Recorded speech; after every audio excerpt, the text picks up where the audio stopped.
Many of us want to have a little bit of money that we can spend on things that we want.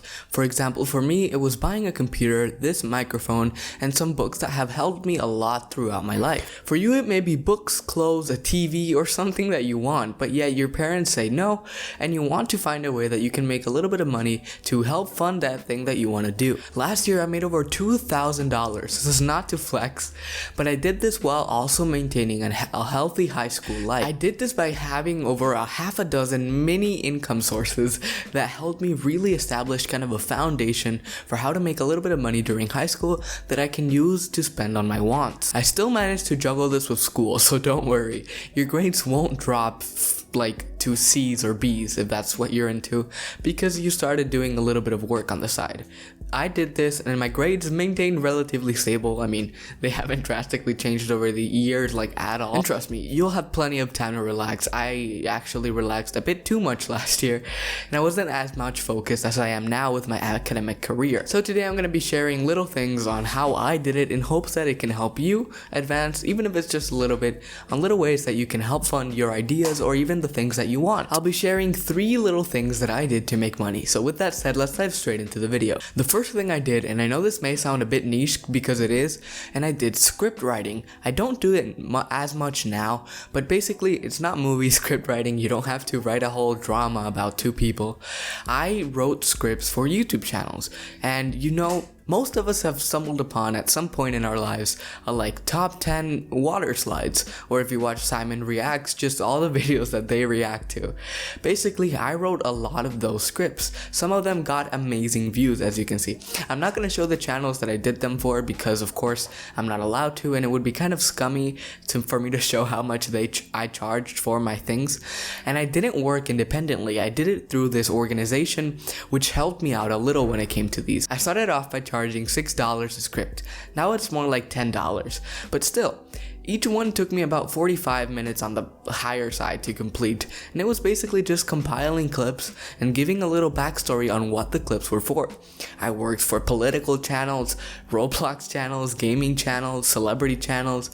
Some of these videos you may have even seen yourself if you're into those specific niches. This is very easy and it's very much an entry-level thing that anybody can do, since these topics I wasn't familiar with to begin with. For example, what the hell do I know about US politics? I didn't know anything, but yet I still managed to make like $20 to $30 a week using this method. This was because I was assigned a certain amount of scripts that I had to do per week, and I did those perfectly because they were like really short, and basically they give you a topic or a title and you have to write a video according to that.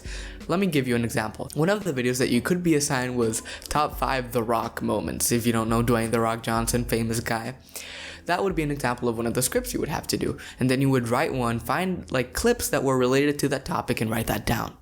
It helped me a lot with this career being bilingual. English is not my native language, so having this advantage was really helpful when it came to writing scripts, since there's not many hirers out there that do work in Spanish, the native language that I speak. And it even got to the point where I started outsourcing some of the same work that I did to some of my friends.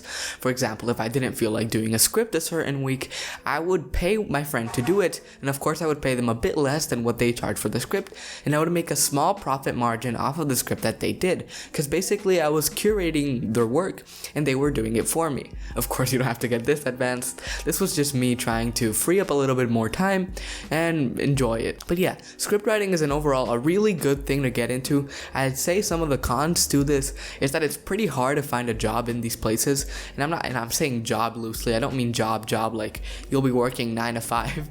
What I mean by job is like people that are actually looking for this kind of work.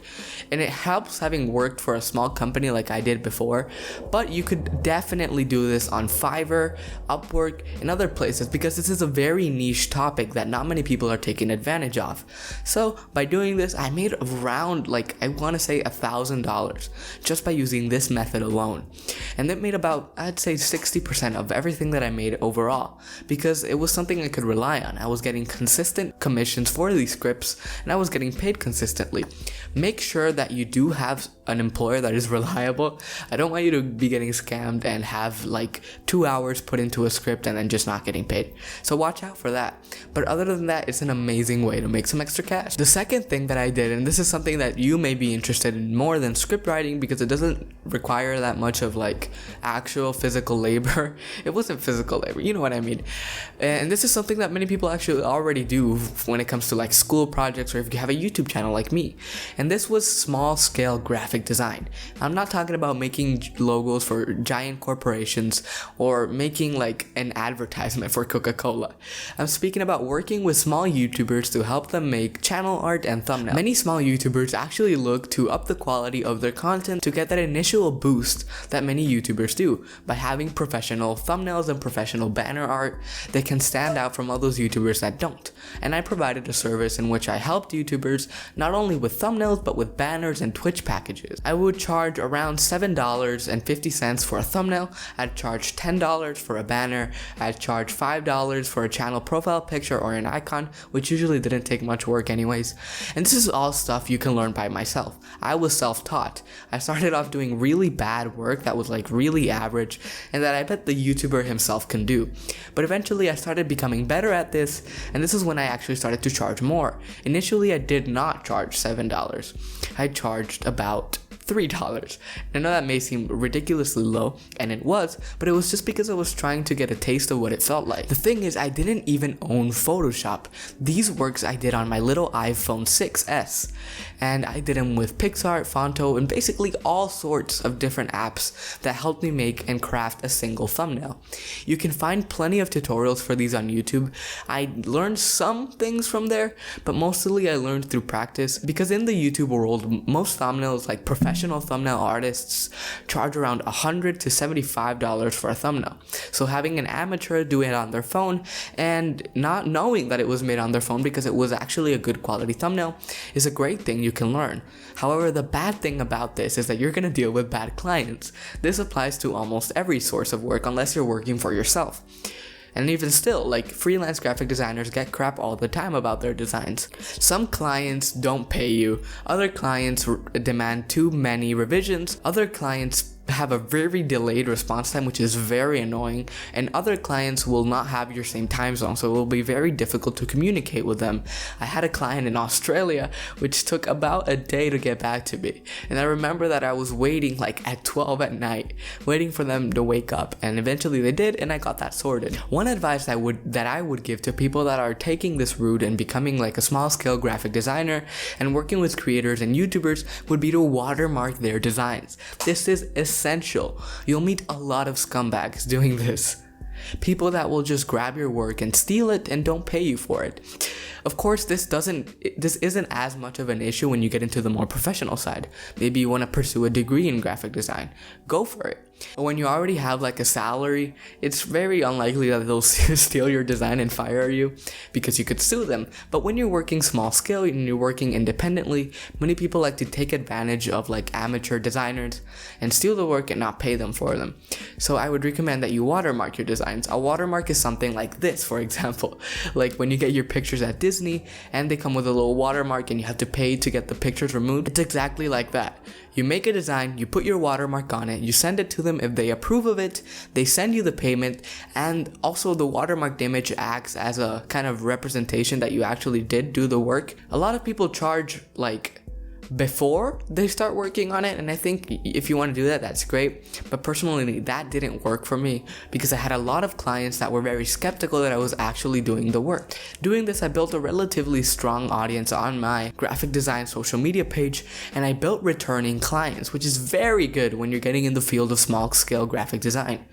For example, one of my contacts sent my information to another contact because they liked the work that I delivered. If you get good at this will happen a lot. You will most likely build a returning audience and a returning client base that will help support you in this journey, I guess you could call it. You need to learn how to do this good though. You can't just turn in half-assed thumbnails and expect people to pay you for them. You actually have to put in quality effort and practice for this to be able to pay off.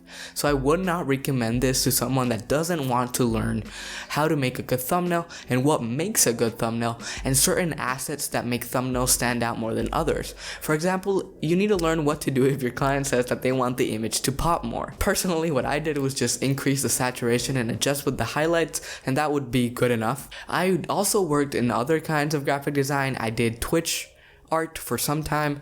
I also did a couple logos. Again, these were on my phone, and I got so good at this that clients wouldn't even know that I designed these on my phone. They would think that I was a professional designer actually working for them. And this pays off because once you learn this skill, you can do so many things, not only in school, but like in general. You can make a decent thumbnail on your phone, on the go. These things will help you not only making money wise, but also in the skill of just learning basic apps and programs and how things work on your phone. I would recommend this to a lot of people, and if you want to get into it, it's very easy. Make a Twitter page, make an Instagram page, and start working for free. I'd say this only if you're beginning. Don't do free work in advance. Start working out maybe 1 or 2 months for free. Reach out to different organizations or teams and ask them if they need any graphic design work done. If they say yes, make that work for them for free. If they like it, you can tell them that they'll have to pay you next time, and they'll most likely return because they already know that you provide high quality work. I did this in the beginning and it was very useful. I actually might make a standalone video just on this topic alone because I have so much information to share about this because I've been doing this for 4 to 5 years, and it's been really good. It's been a nice passive source of income, and I think any high schooler could do this because if I can do it, anybody can. The last thing is print on demand, and this was something I did on a much smaller scale than the past two things.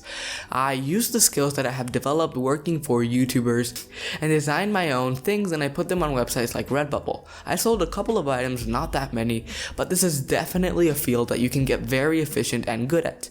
I've seen loads of free YouTube videos on YouTube that teach people how to do this very well, and I would recommend it. I personally didn't dabble in this too much because I wasn't really interested, and at one point I even got banned from Redbubble. I think it was because of a copyright issue, so definitely don't do that. Don't be stupid like me, but this is something that definitely many people can do. If you have a small starting budget, you could even hire people on Fiverr to do the designs for you. This is something that many people already do, and it's a very effective way of getting started if you aren't already good with graphic design and illustrations. You can hire work for very cheap.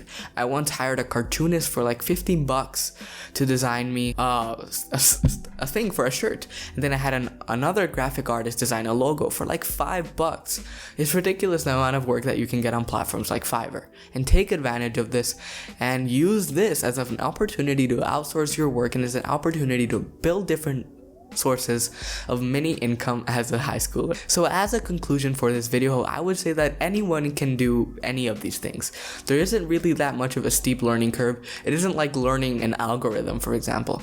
It's kind of like a science. Once you get good at it, you can just repeat and capitalize off of that, off of the knowledge that you've already built based on previous experience, and use that to market yourself as a better designer, or as a better scriptwriter, or as a better person. Most of these things are incredibly easy. I'm not a genius. I don't claim to be. So if I can do these things, you can 100% do them. I'm not special in any way. I just wanted to make a little bit of money to afford this computer that I'm recording on, this microphone. I also bought a television, a Kindle, things that I thought would help me in the long run, and they've paid dividends.